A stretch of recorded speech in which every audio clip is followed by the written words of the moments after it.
Merci Madame la Présidente, Messieurs les ministres, mes chers collègues. Je commencerai en citant quelqu'un qui n'est pas un ami puisque je vais citer Gabriel Attal. Gabriel Attal a dit « La dette publique me fait plus peur que la dette écologique ». Penser une bêtise pareille est extrêmement grave pour l'avenir de notre pays. Mes chers collègues, je ne sais pas si vous vous en rendez compte, mais le réchauffement climatique a commencé. L'été dernier, 50 départements français ont été confrontés à des pénuries d'eau potable. Et chaque été sera pire que le précédent. Des forêts qui font la taille du Portugal ont totalement brûlé et des forêts brûlent en France aussi. Il y a un mois, la Libye a vu plus de 10 000 personnes mourir dans une inondation dramatique qui a causé 20 milliards de dollars de dégâts. Selon les prévisions du GIEC, ces inondations vont aussi se produire dans le sud de la France du fait du réchauffement climatique. Cette dette-là, nous la payerons pour toujours. Mes enfants, leurs petits-enfants et toutes les générations qui suivront pour les siècles et les millénaires qui suivront continueront de payer la dette écologique. Et voilà qu'en ce moment, à l'Assemblée nationale, nous sommes en train de disserter autour d'une dette publique que vous ne paierez jamais. Une dette publique qui nous coûte chaque année 53 milliards d'euros, ce qui représente presque le 3e budget de l'État. Vous êtes atteint par la psychose de Gabriel Attal. Le pire dans votre histoire, c'est que cette dette publique n'est même pas voulue par les Français. Le remboursement de cette dette vous est imposé par la Commission européenne qui vous oblige à respecter une règle des 3% qui n'a aucune valeur scientifique. Elle a été inventée en 1981 sur un coin de table par un inspecteur des impôts français. Les Allemands voulaient 5% de déficit public. Les Français ont demandé 3 pour faire les malins. Voilà où vous en êtes maintenant. Tous les pays du monde vont être obligés de continuer de s'endetter. Je vous prends comme exemple les États-Unis qui viennent d'investir 1 200 milliards de dollars pour leurs investissements écologiques. Et tous les pays du monde vont être obligés de faire la même chose.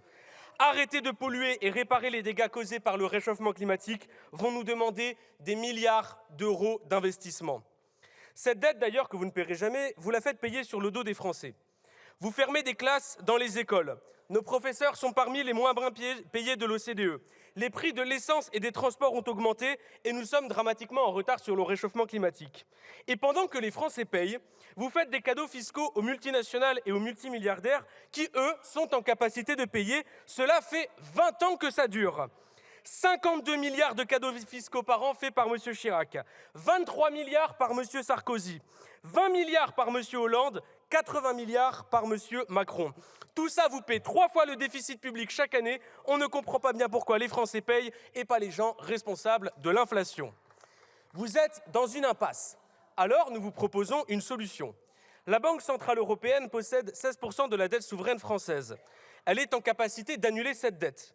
Nous ne sommes pas le seul pays à y avoir intérêt, puisque l'Allemagne a 26% de dette souveraine auprès de la Banque centrale européenne et qu'elle a le même problème que nous. Vous allez alors me dire que cela va faire augmenter l'inflation, et vous avez raison. Il est estimé que si la Banque centrale européenne annulait les dettes souveraines de tous les États européens, cela augmenterait l'inflation de 5 à 6%. C'est là où nous devons faire un choix et où nous ne sommes pas d'accord. Vous êtes déjà embourbé dans la spirale inflationniste.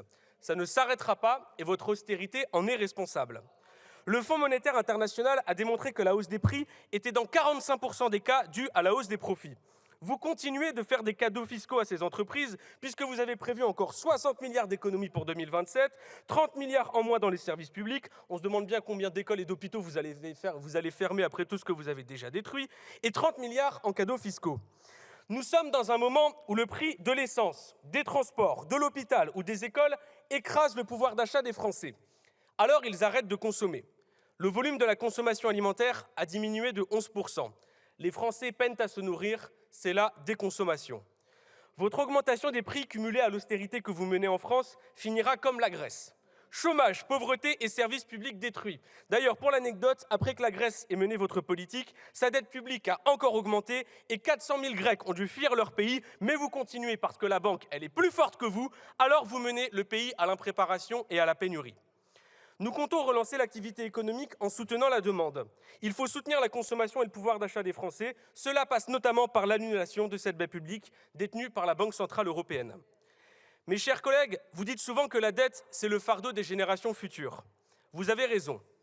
Chaque euro que vous mettez dans cette dette que vous ne rembourserez jamais est un euro que vous n'investissez pas dans la dette écologique que les générations futures paieront toujours. La dette écologique est prioritaire sur la dette publique. C'est le sens de l'histoire. Annuler ces deux dettes. Je vous remercie.